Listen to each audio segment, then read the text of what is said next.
A'udhu billahi minash shaitanir rajim, bismillahir rahmanir rahim. Que la paix soit sur vous, mesdames et messieurs, bienvenue à l'émission Entre nous. Nous sommes entre nous avec Brahim.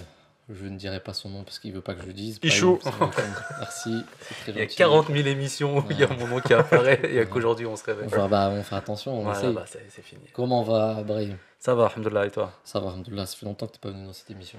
C'est vrai. J'allais dire, ça fait longtemps aussi qu'on l'a pas faite. Ouais, ça a été ton voyage en vacances et tout ça. Je veux pas Très dire bien. la destination. Non, vraiment, Ouais, ça va. c'est concret, franchement très bien. Et toi, comment tu vas? Ça va bien, alhamdoulilah. Salam alaikum. Wa alaykoum salam. Ouais, Alexandre qui est toujours là, hein, on le voit quasiment tous les jours maintenant, ça commence à nous embêter même presque. On en a marre. Ah, ouais. Mais il n'y a personne d'autre. C'est vrai, c'est vrai, c'est vrai. Peut-être de nouvelles personnes qui viendront à ta place. N'hésitez pas à Le jour où venir ça va nous marcher. remplacer, s'il vous plaît. Ouais. Alors aujourd'hui, on va parler d'un sujet très important, le bonheur. Mhm. Qu'est-ce que c'est que le bonheur? Vas-y, dis ce que tu disais avant. Alors déjà, on va parler Non, de la définition. Je pense qu'il y a deux choses à savoir. La définition, qu'est-ce que c'est? Ensuite, on parlera de comment, islamiquement, ce concept est... Moi j'ai l'impression que le bonheur c'est un truc un peu flou, mais tu sais c'est un état. C'est un truc où t'es bien, t'es apaisé. Mais tu vois le bonheur j'ai l'impression que c'est encore plus. Le bonheur c'est t'as réussi à avoir ce que tu veux. Mais j'ai l'impression qu'il y a une notion universelle de bonheur. Tu vois? Ou sur la durée aussi. Ouais. J'ai l'impression que le bonheur c'est plus sur la durée.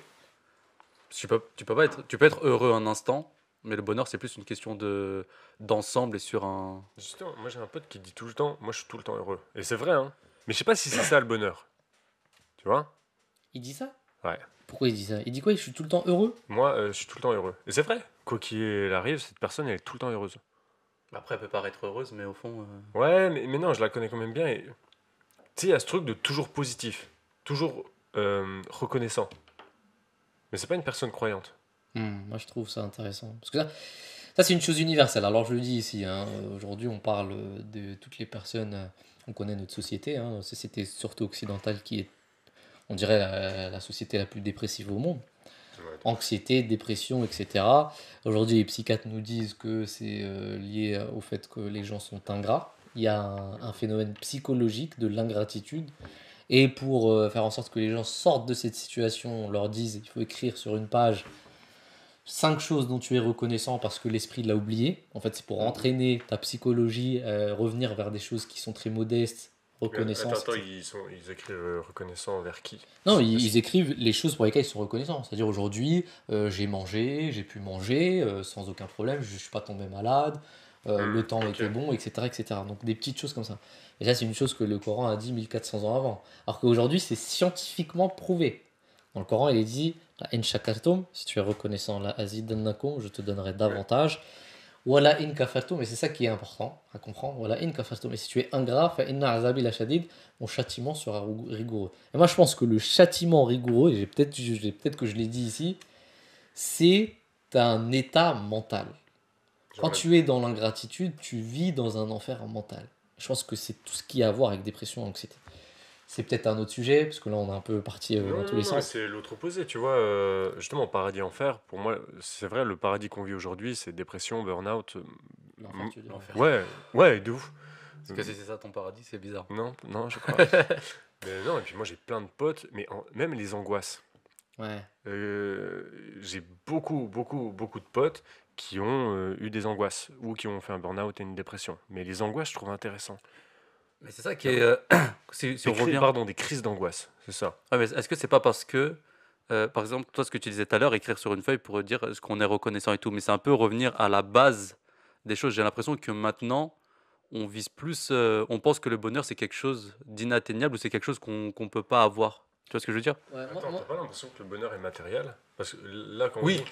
on dit, Et le fait que tu l'as pas, bah tu déprimes je veux sur. ma petite maison dans la nature, avec ma famille, le job que je veux et tout, mais tout ça, c'est des trucs physiques. Et même, j'ai l'impression, tu sais, cette maison dans la nature, j'ai l'impression qu'on est beaucoup à avoir cet idéal. Je sais pas vous. Ah ouais, je suis d'accord avec toi. Ouais, mais après, ça c'est. Je pense que en fait, voilà, pour répondre à ta question tout à l'heure, tu disais qu'il y a la distinction entre être heureux et le bonheur. Ouais. Je pense que tu as raison. C'est-à-dire être heureux, c'est être heureux pour un instant très court. Et le bonheur, c'est vraiment quelque chose de stable et de constant. Et je vais prendre une petite, on va dire, référence musulmane. C'est que l'islam, pour moi, c'est ce qui permet de construire une chose stable pour que dans le temps, tu sois dans le bonheur. C'est pas tu te maries avec une femme que tu vois qui est belle et après avoir vécu avec elle pendant 3 ans, tu la lâches parce que t'es plus heureux. Tu vois. C'est d'avoir un truc sur le long terme, construire pour l'avoir constamment. Mais c'est Maintenant, ça. Mais attends, j'ai une question alors, Ouais. islamique. Le saint prophète, sallallahu alayhi wa sallam, est-ce qu'on peut dire qu'il avait atteint le bonheur toute sa vie? Parce que il a eu des grosses épreuves, tu vois. Enfin, il y a sa femme Radija qui est morte. Enfin, ils étaient. Ouais, tu vois, je veux dire, c'était dur. Donc. je pense, et pour répondre à ta question, parce que c'est là où j'allais en venir tout à l'heure, tu disais, c'est des choses, on va dire, un peu matérielles. Je pense que le bonheur, c'est c'est dans ta tête, en fait. C'est peu importe où t'es, tu vis dans un 5 mètres carrés, tu dors dans une forêt, t'as pas d'argent, tout est dans ta tête. Tu peux très bien te relativiser, en fait, la situation dans laquelle t'es et arriver à un certain état de bonheur. Et je pense que c'est les soufis qui disaient, parce que tu parlais de Saint Salam, qui disaient que nous sommes heureux quand nous avons des épreuves. Pourquoi? Parce que l'épreuve leur permet d'aller de plus en plus vers Dieu, en fait. En fait, l'épreuve fait que l'homme se concentre plus sur Dieu. Parce que quand il est dans un état normal où il n'y a pas d'épreuve, bah, psychologiquement, il commence à oublier un peu Dieu, il commence à voir les choses comme étant une chose normale. C'est ouf ça, parce que j'ai l'impression que le bonheur, la conception qu'on a actuellement, c'est plutôt un état stable, calme. Ouais. Tu vois? Moi, je vois vraiment la Ouais, mais petite là, maison dans la prairie où rien ne se ouais, mais passe. ça, c'est plus, Ouais. c'est plus un idéal que tu penses qui Mhm. pourrait te procurer le bonheur sur le moment. Mais comme il a dit, par exemple, pour la femme, et pareil pour la maison, ça se trouve, tu l'auras cette maison-là, c'est ce que tu as besoin dans ton idéal maintenant.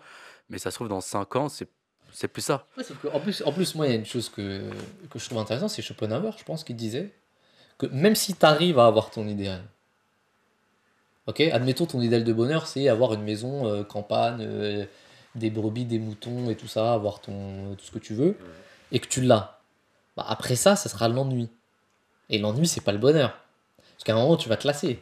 Oui, Et il faut savoir l'entretenir. Et je trouve que c'est ça le bonheur. C'est-à-dire, c'est la réussite de savoir entretenir une chose qui fane avec le temps. Ouais, parce que je sais plus qui avait dit ça. Il y avait un truc. Attends, redis ce que tu as dit, pardon, elle est bien ta phrase. Ouais, vous me coupez trop la J'ai parole. des droits avec d'auteur trucs, dessus. Là, je pense que c'est je sais même plus. C'est la construction d'une chose qui normalement fane avec le temps. Qui serait éphémère. Voilà. C'est Normalement, l'entretien de ça, quelque chose voilà, qui serait exactement. éphémère. C'est Exactement. ouf. Je pense que c'est ça. C'est peut-être une idée. Hein, Non, mais c'est ça, parce que de là où je voulais revenir, c'est que je sais plus. Enfin, il y avait un truc dans le chose. Je savais, je le sentais venir. Je sais plus qui avait dit ça aussi, mais en gros, que la plupart des gens, ils se rendaient compte que quand ils avaient un objectif pour atteindre le bonheur ou quelque chose dans leur vie qui va les aider à s'améliorer, une fois qu'ils ont réussi à l'atteindre, ils se rendaient compte que c'est pas le fait de l'avoir qui les rendait heureux, mais c'était tout le parcours. Ils se rendaient compte qu'ils étaient beaucoup plus heureux dans le parcours plutôt qu'à la finalité. Ça, c'est un phénomène des entrepreneurs d'aujourd'hui. Allez voir sur YouTube, vous allez voir les nouveaux riches. Les entrepreneurs qui font du dropshipping, qui sont tous sur Internet et qui font des trucs. Tous disent la même chose. Ils disent que quand on est arrivé à 1 million ou à l'objectif qu'on avait, on était perdu. Genre, on savait plus quoi faire. On était dans un des états. T'es obligé. Ouais, parce que en fait, c'est exactement ce que tu as dit. C'est-à-dire que ce qu'ils ont kiffé, c'était le parcours. Et en fait, une fois que tu as réussi et que tu arrives au million, 2 millions, 3 millions, mais t'es perdu au bout d'un moment. Ils sont vraiment. l'objectif. Et c'est là qu'ils commencent à se retourner vers eux-mêmes en se disant, mais attends, il y a un problème avec moi en fait. C'est pas un problème avec ce que je faisais ou les choses extérieures, c'est moi. J'ai des fausses bases, j'ai des fausses. Attends, du coup, est-ce que le bonheur, c'est cette évolution ou cette évolution, elle est un peu qu'un leurre? Tu vois, parce que euh, j'ai envie de dire, il n'y a que Dieu qui est limité, donc ton parcours spirituel, le seul qui peut t'amener le bonheur, c'est le parcours spirituel. Est-ce que c'est pas ce que tu as dit tout à l'heure en disant que il y a une évolution matérielle et une évolution intérieure qu'on peut appeler spirituelle? Certains diront spirituelle, d'autres qui diront développement personnel, etc., etc. Je pense que c'est une distinction entre les deux. C'est-à-dire, si par exemple tu veux être riche, prenons un exemple, tu te dis je vais créer une entreprise, je veux le million. Ça c'est une évolution matérielle. Mais cette évolution elle peut être fondée sur une évolution intérieure que tu as. C'est-à-dire si tu sais faire attention à ton propre intérieur face à ce que tu vas faire à l'extérieur, tu peux bien t'en sortir. Mais si tu fais pas attention à toi, Ouais, mais je pense laisse-moi pas. terminer. Si tu fais pas attention à toi et que tu te bases uniquement sur un fondement extérieur, bah, tu seras perdu, comme ces gens dont je parlais. C'est-à-dire Ouais, mais on revient sur la phrase dont on a parlé là. Je suis tombé sur une phrase dans un des livres de la Jamaat qui disait que, en gros, tu peux pas servir, servir la communauté, la Jamaat, la religion, et faire tes business sur le côté. Avoir cette mentalité, tu vois. Et que ça, c'est Satan, c'est une pensée satanique.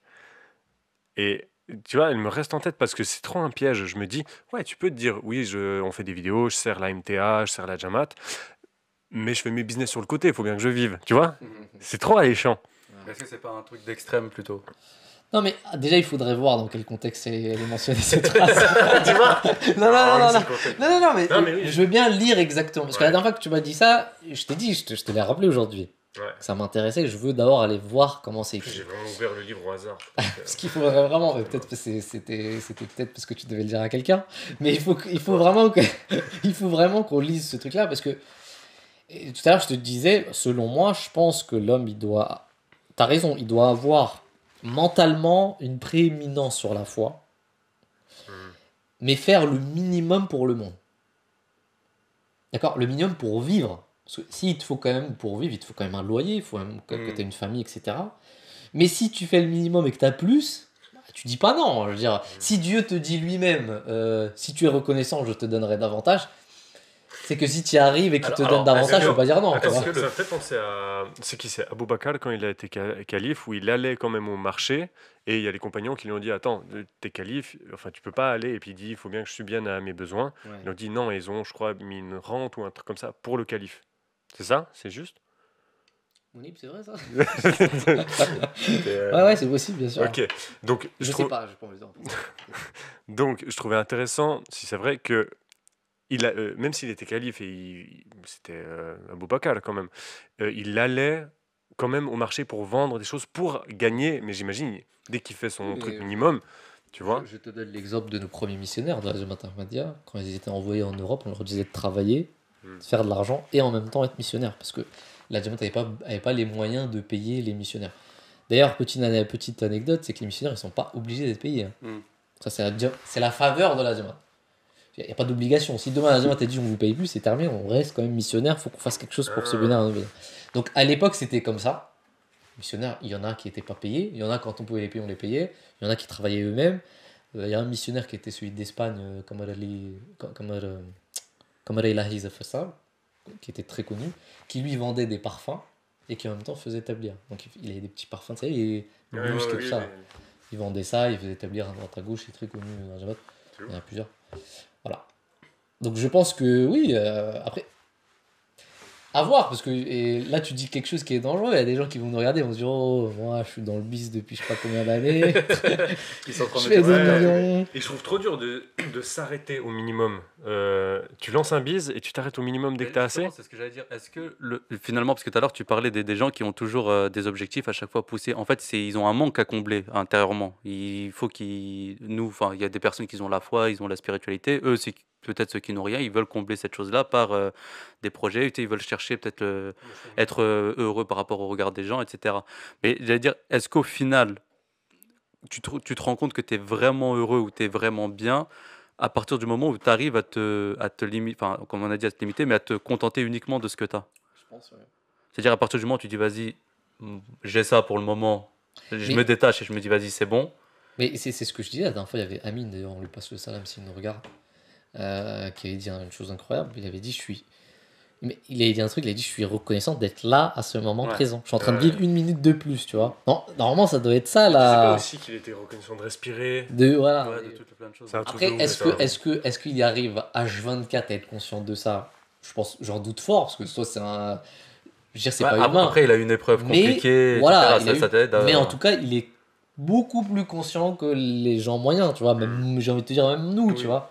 Donc, je pense que c'est ça l'état de... Si vraiment t'es...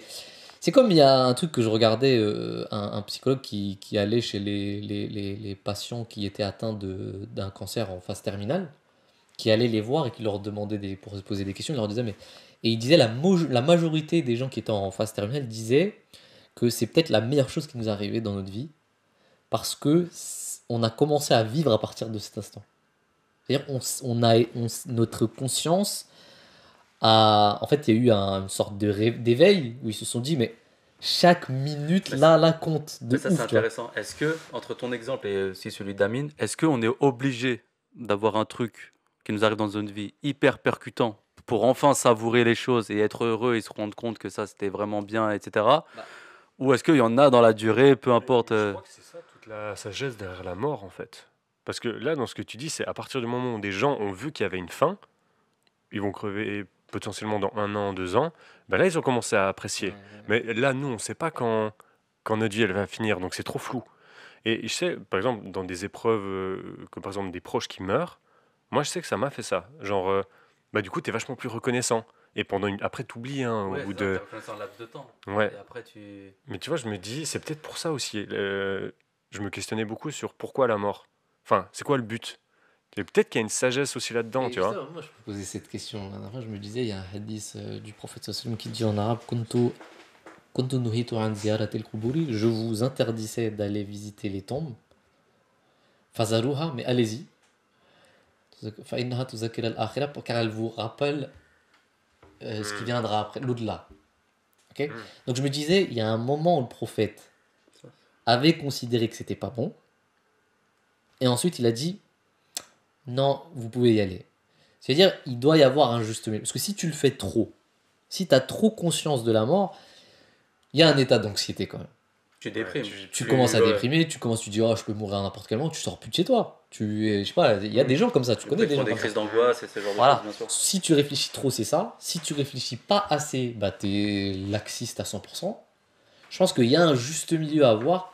Maintenant, comment est-ce que ce juste milieu, faut le placer? Ça, c'est une. Après, c'est personnel à Ça me chacun, fait ça. penser à une formulation que le saint prophète sallallahu alayhi wa sallam, il disait souvent, j'ai l'impression, c'est par celui qui détient ma vie entre ses mains. Et je trouve que cette image, bon, on sait que c'est pas physique, il a pas vraiment une main, mais je trouve, moi je vois, tu sais, une main avec ton âme au milieu, je trouve, moi ça me rend hyper humble.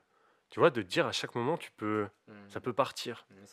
Et j'aime bien cette formulation. Mais t'as raison, faut pas que ce soit dans un extrême, tu peux crever à chaque instant. Il y avait aussi tout ce qui est virus quand c'était l'histoire du Covid. Il y avait beaucoup de gens qui se pensaient invincibles, intouchables, etc. Et quand ils se sont mangés la maladie, ils sont vite redescendus sur Terre parce qu'ils se sont rendus compte qu'en un rien de temps, ils peuvent partir. Et donc, ils se sont mis à savourer chaque chose. Et même mentalement, ils ont commencé à revenir un peu à leur place. Mais alors attends, pour revenir à notre thème, est-ce que vous pensez que, c'est ce que tu disais, les épreuves, la maladie, la mort sont obligatoires pour le bonheur?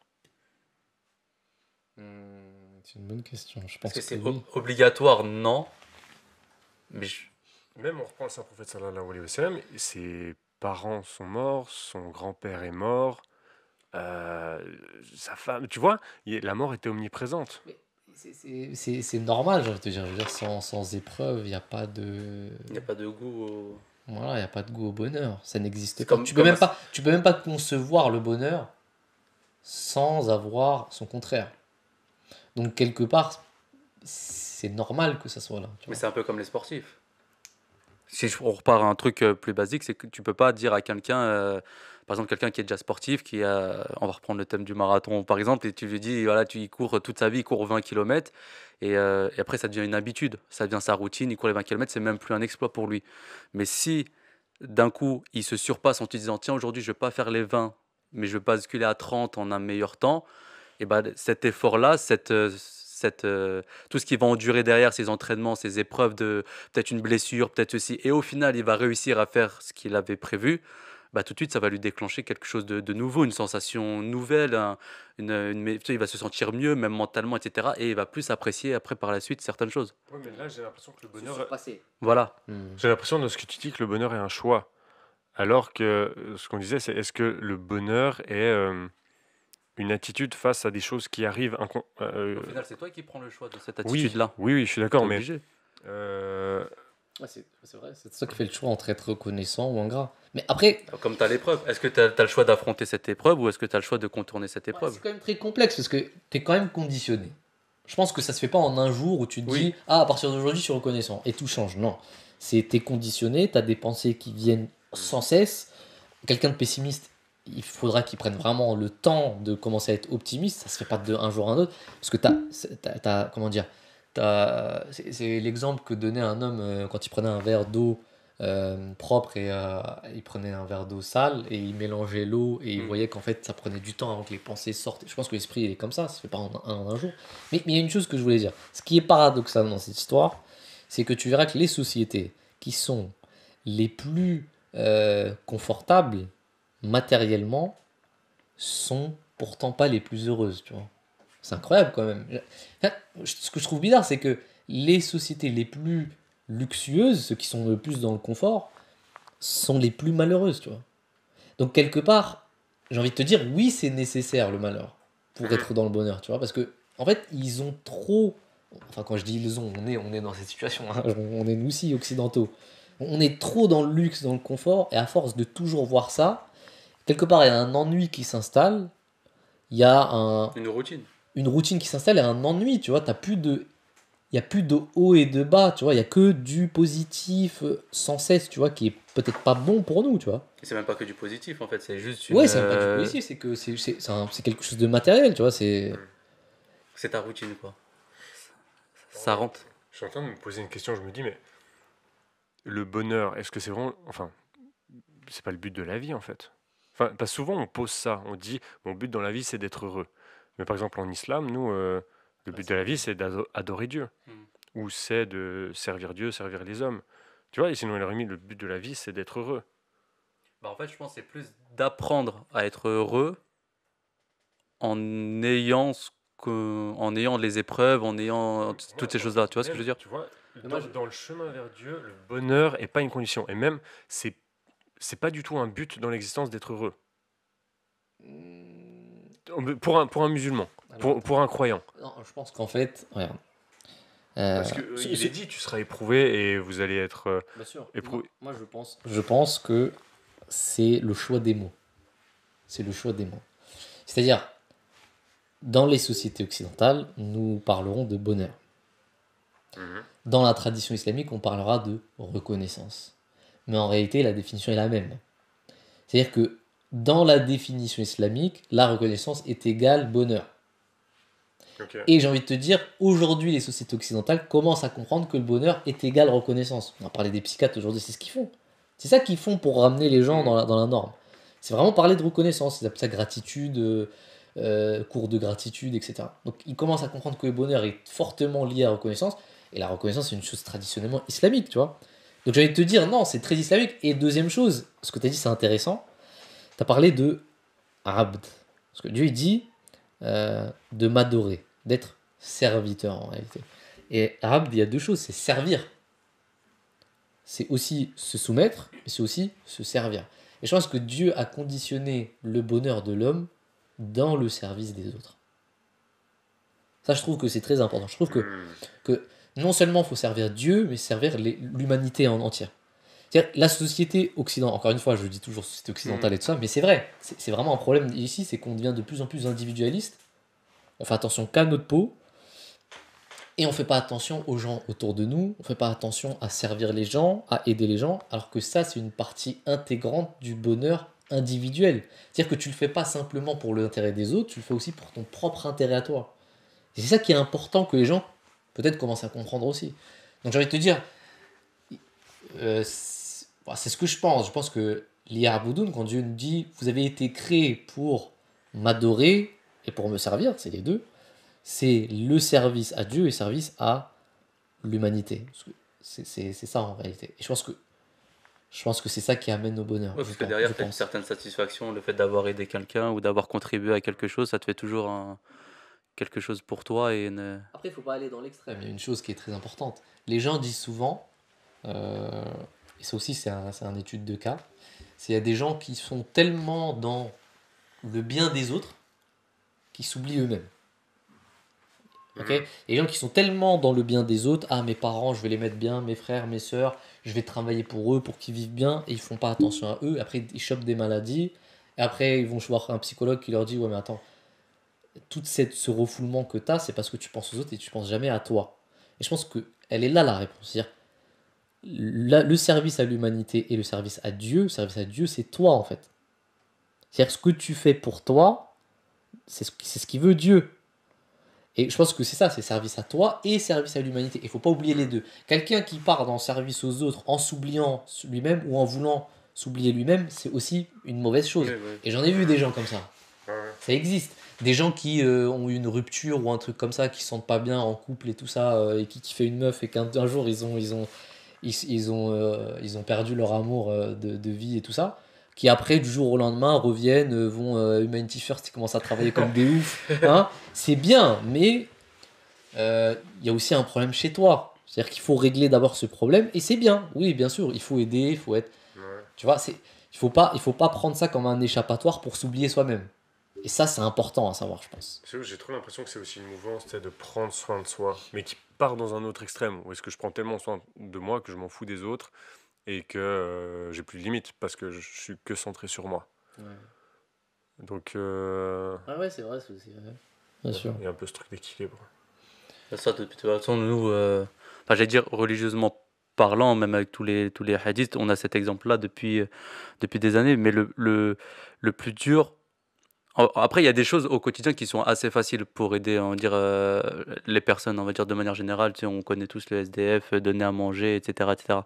Mais quand c'est des personnes proches de toi, de ton entourage, mais que tu fais pas forcément attention, parce que si je dis pas de bêtises, je crois qu'il y a aussi un hadith du prophète sallam qui parle de ses voisins. Il dit que on lui a demandé de tellement aider son voisin qu'il pensait limite avoir qu'il ait une place dans son testament, etc. Ouais. Donc on a des personnes comme ça qu'on n'a pas vraiment l'habitude, qu'ils soient à l'extérieur ou que ce soit des personnes de la famille, mais des fois juste les personnes, des fois on n'est même pas au courant que notre voisin d'à côté, peut-être il manque de quelque chose. Et il y avait aussi, ça me rappelle aussi un autre truc concernant le voisin. Il y avait aussi, je sais plus, c'était une histoire qu'on m'avait racontée, la personne qui était censée faire le Hajj et qui avait économisé pendant des années, des années, des années. Et un beau jour, il sort, je crois que c'était avant qu'il aille pour payer pour faire le Hajj, et il sort et il sent une mauvaise odeur.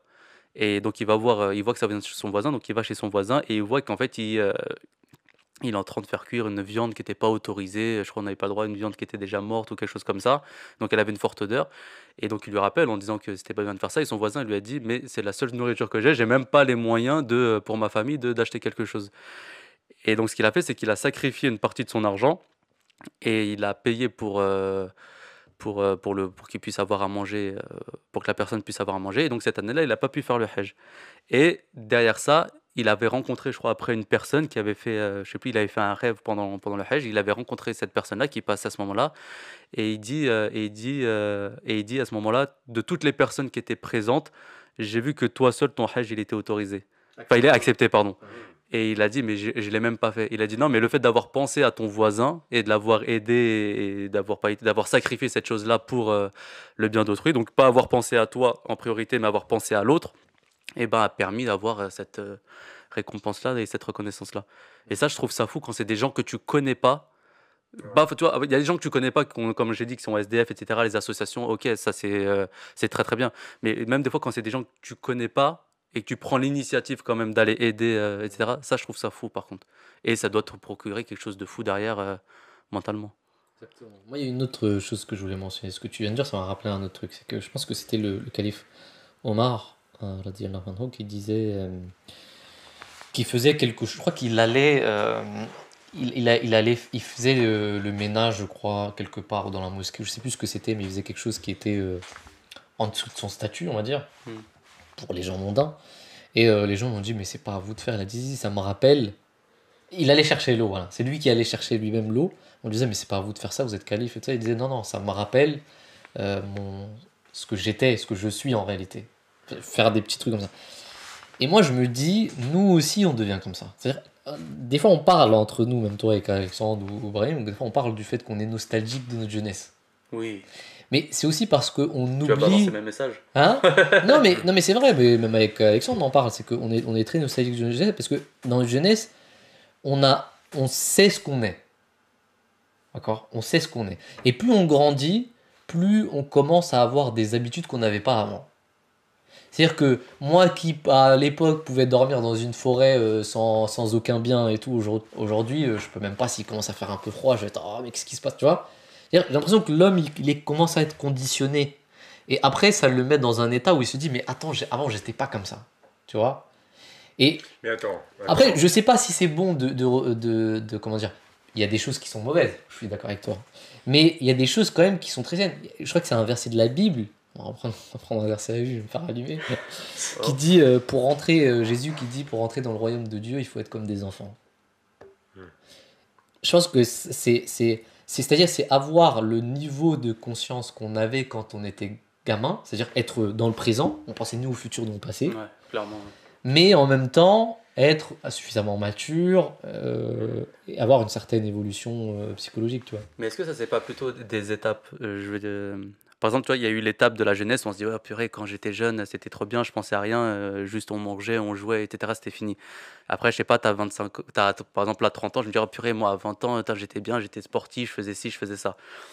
Mais après, ça se trouve, à 40 ans, je vais me dire, oh, purée, à mes 30 ans, alors que là, je suis en train de, par exemple, dénigrer mes 30 ans, je me dis, ah, purée, à mes 30 ans, j'étais mieux parce que j'avais ci, j'avais cette pensée-là, ou j'avais ces habitudes-là, et là, j'ai autre chose, etc., etc. Et est-ce que à la fin de ta vie, c'est pas vraiment, on va dire, à la fin de ta vie, quand si on a la chance de savoir qu'on va mourir à ce moment-là, etc., de là faire le bilan et te dire, genre, t'es vraiment heureux, genre, à la fin de ta vie, en te disant, ah, j'ai quand même fait tout ça, et vas-y, je suis bien au final. Mais pour moi, ça, c'est l'idéalisation du passé. Enfin, de toute façon, on sera toujours en train de voir que les bons côtés, alors que même quand on était gamin, et c'est. Moi, j'ai les souvenirs là dont on parle et ça avait l'air trop bien. Il y avait aussi des peines, on était en mode, je sais pas, à l'école, ou tu sais, des trucs nuls, mais on était là, c'est horrible, c'est trop dur. Même l'adolescence. On idéalisait le futur. On dirait, mais tu vas voir, moi, plus tard, j'aurai ci, ça. Ouais, j'aurai ça, ça, ça. Et on Parce qu'on voulait être voilà, grand. c'est ça. Alors que maintenant, c'est. Mais c'est ce dont on parlait en fait. Tu te souviens? On disait, je sais plus qui c'est, peut-être là-dessous ou comme ça, qui a dit si tu vis dans le futur, t'es anxieux, si tu vis dans le passé, t'es dépressif, si tu vis dans le présent, t'es heureux. Mais il y a ce truc, je crois que c'est. Ah oui, j'ai une Tu vidéo. peux toujours idéaliser le passé, mais le moment où on sera vraiment heureux, c'est quand t'es bien avec ton âge maintenant. Mais Tu tu es vois? obligé de penser au futur. Nous. Pas forcément. Bah, si, parce que tu penses à après la mort. Donc tu penses dans un futur. Oui, mais et même tu ouais, mais penses c'est à du acquérir une présent, ça. certaine Pour moi, c'est de sagesse. faire le bien maintenant. Mais il y a deux choses. Ouais. Tu vois, alors, Je pense qu'il y a futur proche et futur vraiment lointain. Ouais. Le problème, c'est que nous, on se projette dans. J'ai l'impression qu'on est déjà très centré sur nous-mêmes. Très pressé aussi. Très- Tout de suite. Déjà, et en plus, on croit être le centre du monde, tout le monde. La société est faite comme ça, on est conditionné comme ça, les réseaux sociaux, c'est fait pour ça. On nous dit, vous êtes spécial, vous êtes exceptionnel, vous êtes ci, vous êtes ça. Donc, déjà, on se dit, est-ce que notre existence, elle est pas meilleure que les autres, premièrement. Et ensuite, on commence à se projeter sur des 10, 15, 20 ans. Quand j'aurai 30 ans, je serai millionnaire. Quand j'aurai 40 ans, je vais écrire des livres, je serai connu dans le monde entier, etc., etc. Tout le monde, on a l'impression que tout le monde veut ça maintenant. On a tous les mêmes aspirations. Et malheureusement, ça n'arrivera jamais. Oui. Enfin, pour la majorité, ça n'arrivera pas. Déjà ça, et deuxièmement, je pense que le Coran il a répondu à cette question. Il a dit chaque âme doit voir ce qu'elle envoie pour demain. وَلْتَنْظُرْ نَفْسٌ مَا قَدَّمَتْ لِغَدٍ. Hein, il y a Mounib aussi qui vérifie si tout est versé sans mot. Il faut que chaque âme regarde. Parce que tout à l'heure il m'a dit je sens que dans l'émission tu vas dire ah le Coran qui dit وَلْتَنْظُرْ نَفْسٌ مَا قَدَّمَتْ لِغَدٍ. Que chaque âme regarde ce qu'elle envoie pour demain. Mais ça je pense que c'est un futur proche. C'est pas dans 20-30 ans, je serai comme ça, Je pense que c'est typiquement. Ouais, parce que si tu l'atteins pas, tu déprimes. Ouais, je pense que ça doit être. Voilà, je travaille aujourd'hui pour que je puisse payer mon loyer ce mois-ci. Tu et vois. même ça, Ouais, moi, mais je c'est- comprends pas, tu vois, les bonnes actions dont tu parles, c'est tu as une action qui se propose à toi, et à toi de voir un mendiant qui te demande de l'argent ou quelqu'un qui te demande de l'aide, c'est du présent si tu choisis de l'aider. Oui. Même quelqu'un qui te demande de l'aider sur du long terme, c'est toujours du présent. Tu vois? Alors que j'ai l'impression que ce truc de futur, c'est que nous qui nous. Et puis c'est surtout centré sur nous. Mais je suis d'accord avec toi, parce que je te donne mon habitude à moi. Petite confidence que je vais faire ici. Quand j'ai du mal. Enfin, il y a un moment où j'étais bien présent et tout.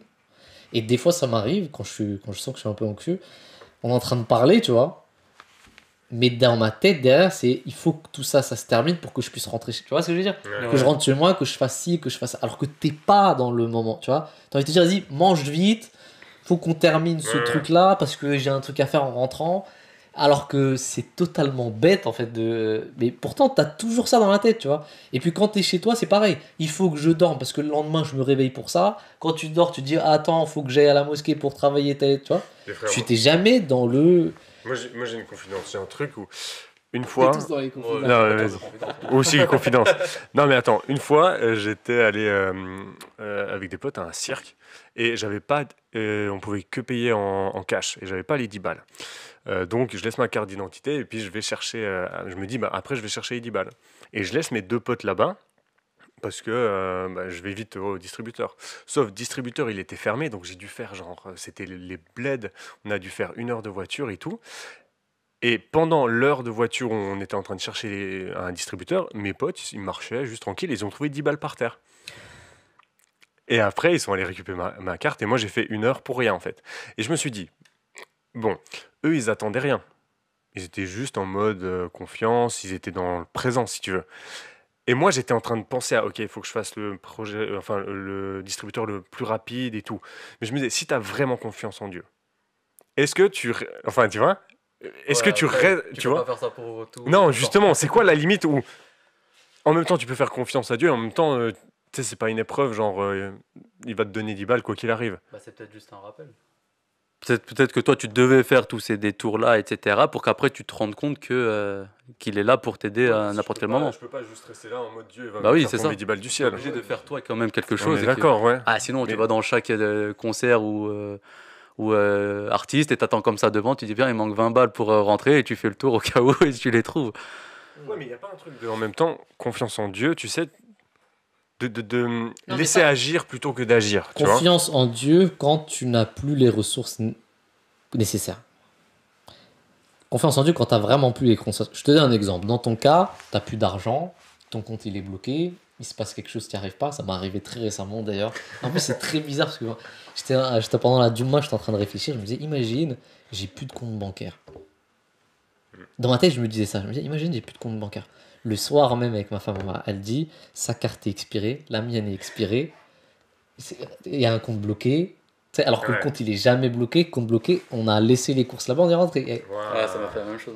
T'as vu, t'as vu ça? Intervention au travail et j'avais pris le parking et je vais pour sortir le parking, je veux pour payer. Ouais, ça m'est Et arrivé non, ça c'est aussi, ça m'est arrivé. Une banque qui me bloque mes comptes. Et je pouvais pas sortir le parking. Mais comment t'as fait? Bah, j'ai dû enfin, le gars de la sécurité était super gentil. Ouais, Genre, ouais, j'avais ouais, un petit peu de monnaie, mais pas le truc exact. Il m'a dit, ouais, c'est bon, vas-y quoi. Moi aussi, ça m'est arrivé ça.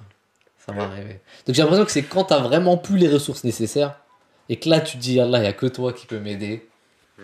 Ah, tu vas tomber sur quelqu'un de gentil, tu vas tomber sur quelque chose. Là, qui il y a va un te ange qui permettre va de- venir. Ouais, d'accord. Mais ça peut pas être un état constant.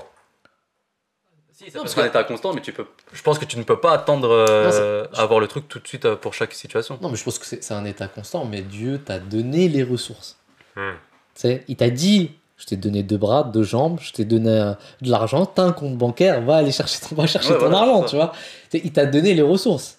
Hmm. Donc constamment, oui, mais il t'a donné les ressources. Et des fois, quand t'as pas, c'est là que toutes tes En fait, prières elles servent à quelque En chose. fait, c'est ça le truc, c'est que l'argent que tu as là, par exemple, actuellement dans ton compte qui te permet de faire ça, bah c'est Dieu qui te permet, c'est cette confiance en Dieu qui te permet d'avoir cet argent dans ton compte. C'est pas forcément quelque chose trouvé à l'extérieur qui genre qui t'appartient pas et genre t'as pas envie d'utiliser dans ton argent, etc.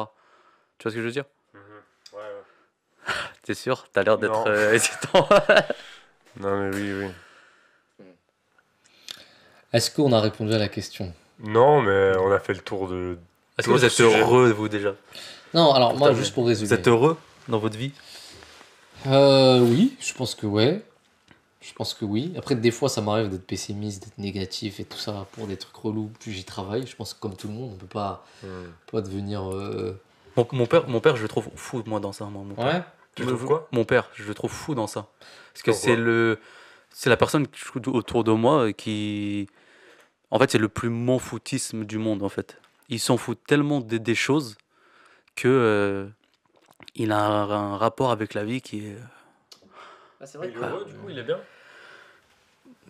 Tu vas lui demander, il va te dire que oui. Il va te dire, alhamdoulilah, ça Ah, va, mais alhamdoulilah. après, au final. Mais il a un tel détachement que je trouve incroyable avec tout ce qui nous entoure.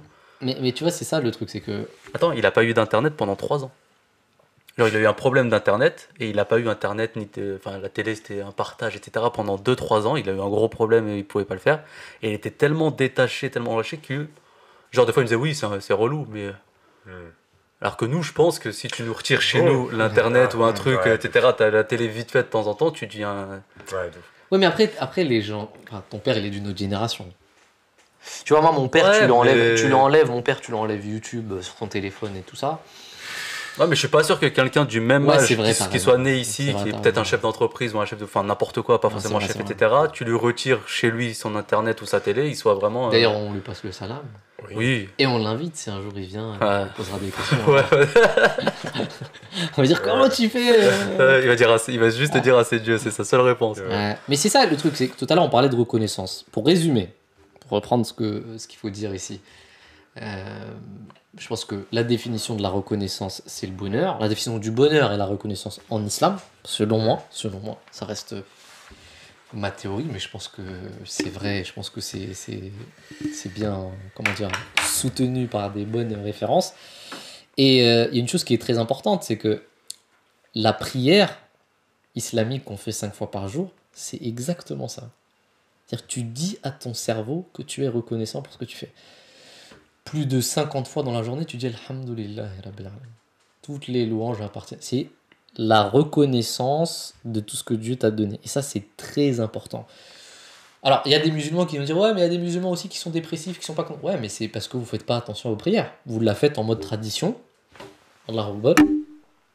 Et c'est terminé. Mais en réalité, c'est 5 fois par jour être reconnaissant de tout ce qu'on a. C'est un travail que tu fais psychologique pour être dans un état constant de bonheur. C'est pour ça que la prière, elle est liée intégralement au bonheur. Et les gens... Vas-y, dis-moi. C'est exactement Ah, il va y avoir un ce dont on avait truc. parlé. On en a parlé aussi. Et puis, on avait parlé sur le podcast avec Amine, justement sur la dépression, sur le fait que, oui, il y a un truc spirituel, mais aussi un truc physique avec la dépression. Donc, je pense que tu peux être musulman et déprimé, Bien sûr, je suis d'accord avec toi. tu vois. Je suis d'accord avec toi. Alors, il n'y a pas que ça. Attends, hein. physique dans quel sens? Alors, je suis pas bon non plus, neurologiquement, Oui.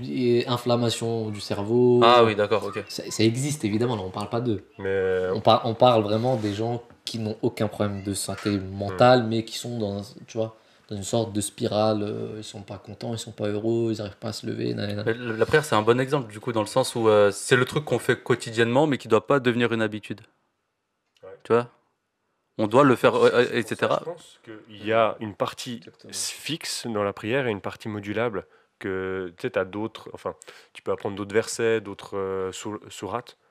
Je me dis, elle est trop bien faite la prière, tu vois. T'as un truc fixe qui change jamais, la Fatiha. T'as un truc qui est un peu interactif avec le Amin quand tu es en congrégation. Et t'as un truc que tu peux changer. Donc tu peux apprendre. C'est comme un DLC. Tu vois, dans un jeu. Tu peux ajouter plein de trucs. Et il y a vraiment un. Je trouve la prière est trop bien faite. Même le changement des positions, il te permet. Ah, mais attends, je vais te faire tuer, mais- Non, mais c'est Mais grave tu vois, intéressant. mais toi, ce que tu réfléchis. et le changement des positions, il te permet de pas t'ennuyer. Si c'était que comme ça, frère, on On s'ennuie. dirait Alors que- là, bam. On dirait qu'il joue à Tetris De qu'on ouf. fait. Mais mec, de ouf. Et puis, Amine.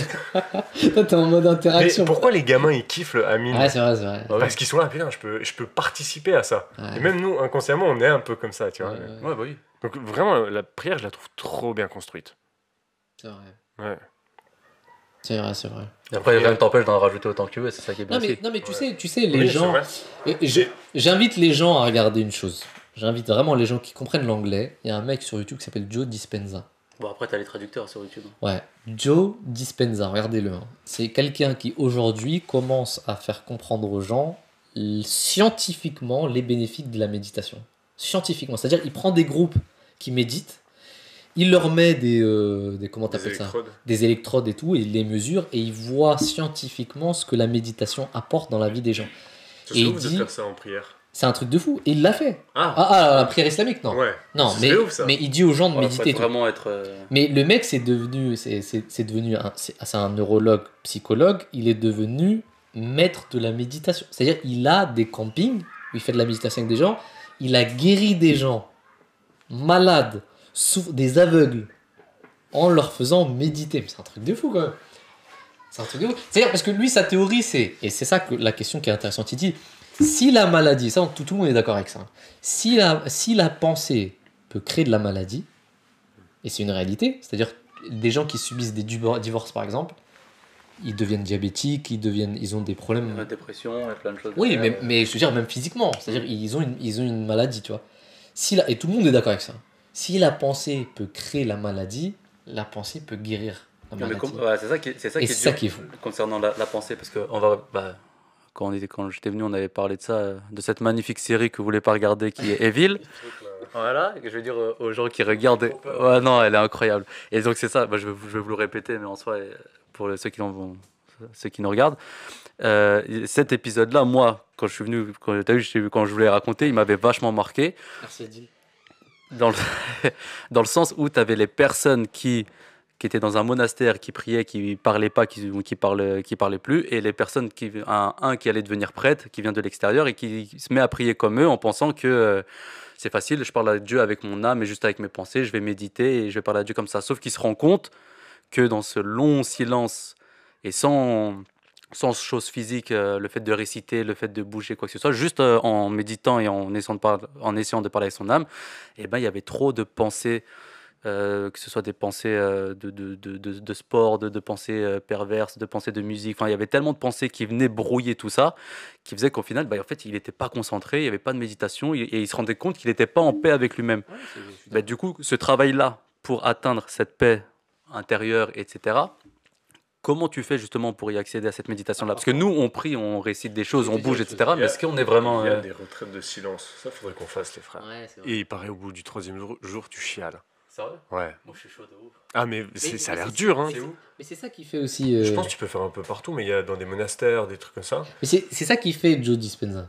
Il fait ça aussi. Ah ouais? Ouais. Et il fait Ça a l'air dur. Ça a l'air Ça a hyper l'air compliqué. Et pas de téléphone ni rien, hein. Mais moi, je voulais Que revenir. t'as Mais un moi, livre, juste le fait de l'avoir vu dans l'épisode, je me suis senti un peu... Mais moi, c'est genre, ça je me que suis dit, waouh, c'est compliqué. Hein. Mais c'est ça que je voulais te dire. C'est ça qui est super compliqué. Je te donne un exemple. En fait, l'homme, il doit être conscient de sa pensée. Je te donne un exemple. Je sais que là, quand on va terminer cette émission, je suis un peu content. Tu sais pourquoi? Parce que je sais que je vais regarder ce qui se passe dans mon téléphone. Tu vois ce que je veux dire? C'est-à-dire que je suis même pas... C'est-à-dire, Ouais, c'est vrai. le fait que je sois heureux là, maintenant, c'est pas par rapport à ce qu'on est en train de dire, c'est par rapport à... Je sais qu'après, il y a quelque chose. Alors, Tu comprends ce que je veux dire? heureux d'être avec vous. Alors que normalement... Non, mais Moi, je normalement... suis juste triste, les gars. Non, mais toi, t'es comédien, c'est normal. Les notifications, c'est un truc, hein. Oui, tu vois Tu ce sais, que je veux le dire, fait c'est de l'adrénaline. Mais comme tes mails, quand tu Bah, checkes moi, tes mails, tu vois, le fait d'avoir supprimé certaines applications, moi, ça me...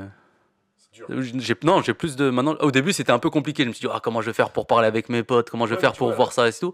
Et en fait, au bout de quelques jours, en vrai, je me suis dit, bon, en vrai, tu vois, si on veut se parler, on se parle, en fait. Il n'y a pas besoin de Ouais, tous ces t'auras trucs-là. toujours, tant que t'as un portable, t'as toujours une stimulation qui est mail, professionnel, même WhatsApp, il y a un truc pro. Ouais, il y a toujours... Et, tu sais, et pour moi, mail, je suis toujours en train d'attendre le mail du succès. Ouais, Tu vois? ouais, exactement. Je suis toujours en train d'attendre On est dans le dernier Marvel. le producteur qui t'envoie. J'ai vu votre profil, hein, ça arrivera jamais. Mais tu sais, t'es toujours en train de scroller, il n'y a rien. Et, tu fais, Mais putain. tiens, Et moi, le week-end, même le week-end, Cette espérance, elle est incroyable. le week-end, j'ai une sorte de baisse, un peu de mini-dépression où je suis là, putain, je reçois pas de mail ou bien de trucs professionnels le week-end. ouais, mais Et parce dès que c'est le lundi, je suis là, et ça vient plus, et je suis là, Ouais. ah. Ouais, c'est vrai. Mais c'est un peu C'est vrai, c'est parce des que- excitations. C'est parce que... Et c'est pour ça qu'on appelle... C'est ça le phénomène workaholic, qu'on dit. Workaholic, qu'est-ce que c'est? C'est les gens qui aiment pas le week-end, en fait.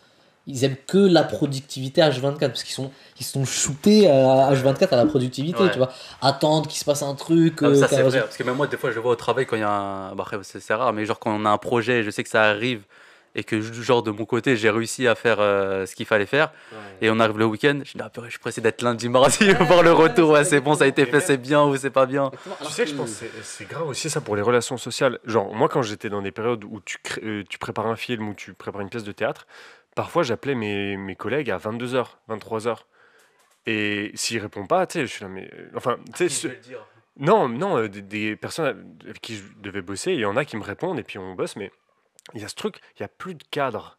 Et tu vois, je crois que tu finis ton taf à 17-18h pour une raison, tu as le week-end pour une raison. Et dès que. Mais j'ai des potes, on se renvoie des messages, on bosse à 1h du mat. C'est pas bien. Je pense que c'est pas bien, tu vois. Ouais, c'est vrai, t'as raison. Toi, tu bosses la nuit, non? Ouais, grave, de ouf. Bon, c'est après, pas si bon, toi, c'est pas ton bon. cadre, c'est la nuit, Non, c'est pas c'est bon. bien, tu vois. Non, je pense pas que ce soit bon. Tu sais pourquoi? Je pense que les prières à l'heure, ça a une raison très particulière. Dormir à l'heure, se réveiller à l'heure, Fajr, Zohar, Asr, Maghrib, c'est pas n'importe... Enfin, si c'était pour faire 5 prières dans la journée à n'importe quel moment, on les aurait fait. Mais si Dieu a donné un une heure exacte, c'est que tout le monde est censé faire ça comme ça. D'ailleurs, la nuit et le temps, comment dire, l'altération du jour et de la nuit. Le deuxième calife, il parlait d'une chose comme ça. Il disait, si Dieu n'avait donné que la nuit, les gens seraient dépressifs. Tous. Donc la journée, elle permet aussi de sortir, de vivre, etc. Mais moi, je sais, et c'est ça qui est pas bien, c'est que j'aime le soir. J'aime bien quand je rentre chez moi le soir.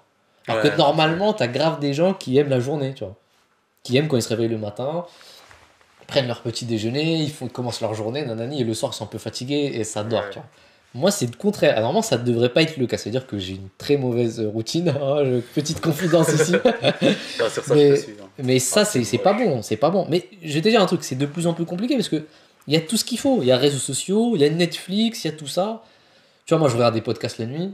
C'est mon délire. Tous les soirs, je me pose, je regarde un truc et je suis à fond dedans. En fait, c'est mon heure de j'apprends. Mais tu pourrais pas faire cette heure. J'ai essayé, je vais te dire. Le matin, après, une fois, j'ai essayé. Ça, c'est des habitudes que tu as pris. Il faut juste que. J'ai essayé. C'est compliqué. C'est compliqué de. Quand tu te réveilles le matin, tu te dis, vas-y, je regarde un podcast là. Tu sais, t'as pas la même motivation. Tu sais que tu dois faire quelque chose de productif. Tu peux pas te poser et regarder un truc calmement, tu vois. Alors que normalement, ça devrait être. Oui, tu vois, par exemple, devant ma femme, en plein après-midi, on est posé. Des fois, je rentre pour manger ou un truc comme ça, elle va mettre un film. Je me dis, mais comment tu fais pour regarder un film l'après-midi? J'y arrive pas. Ça peut pas, dans mon concept, ça rentre pas. Si je vais au ciné, ça va. Hein? Si je vais au cinéma, ça va. Mais chez toi, tu peux pas. Non, non, c'est vrai que c'est bizarre. Mais moi, il y a une sorte de honte, tu sais. Grave. Tu sais, je gâche le temps. Grave, voilà, c'est ça. Comme si il fait beau et je vais pas dehors. Mais ça, je crois, c'est depuis que je suis gamin. Ma mère, elle me disait, mais s'il pleut, tu sais, je peux faire ça. Je suis bien. Je fais, je peux mater un film. Ouais, exactement. Oh, il y a le fameux truc dimanche pluvieux, chill, Netflix and chill. Quand il pleut dehors, etc., bah, tu peux rester chez toi le dimanche toute la journée, tu te mets n'importe quel truc et t'es heureux, t'es bien, t'es tout ce que tu veux. Les frères, peut-être qu'on arrête, ça va faire. Rafil en a marre depuis tout à l'heure. S'il vous plaît, laissez-moi rentrer chez moi. Je veux être heureux, de bonheur. En regardant un manga ou en. Escape Game ce soir, il a dit. Bon, merci beaucoup les frères, merci beaucoup Alexandre, merci beaucoup Brahim. Je sais pas si on a répondu au thème. Il n'y a pas besoin de réponse. Je pense qu'on a donné. La meilleure réponse, c'est mon père. Ouais, voilà. On s'en fout. Et on l'invitera ton pote aussi, si à moi. J'ai cru que t'allais dire mon père. Non, ton pote qui est toujours heureux là. Ouais, de ouf, je suis chaud. Ça serait bien de l'inviter. Vas-y. Ouais. Il va être juste comme ça. Je viens de capter le truc. Non, mais il serait vraiment chaud pour venir. Il est mort. Ah ouais, bah oui, c'est pour ça. Il serait chaud. Je sais pas, je peux demander. Par contre, mon père, c'est mort. Ah ouais? Non. Ah ouais? Ça va. Si on Tu ramènerais ton daron ici? Pour dire des choses? Bah, mon daron, il sait pas parler français, mais il serait venu, je pense. Ah ouais, parce que moi. Ma mère, elle serait au calme. Moi, il sait parler français, mais. Ma mère, je l'invite, elle vient au calme. Ah ouais, non. Ah ouais. Non, elle est au calme. On peut faire une je sais pas, mais. On peut faire une dédicace pour ton daron, s'il te plaît, qui nous a regardé. Allez. Petite dédicace, mon père qui a rencontré Alexandre à la grande mosquée de Paris. Ouais. Si vous cherchez Alexandre, vous allez que à la grande mosquée de Paris. J'étais en train de faire les ablutions, mon père a fait il a fait je te connais, toi. Bon. On arrête là. Assalamu alaikum. Salam alaikum wa rahmatullahi wa barakatuh.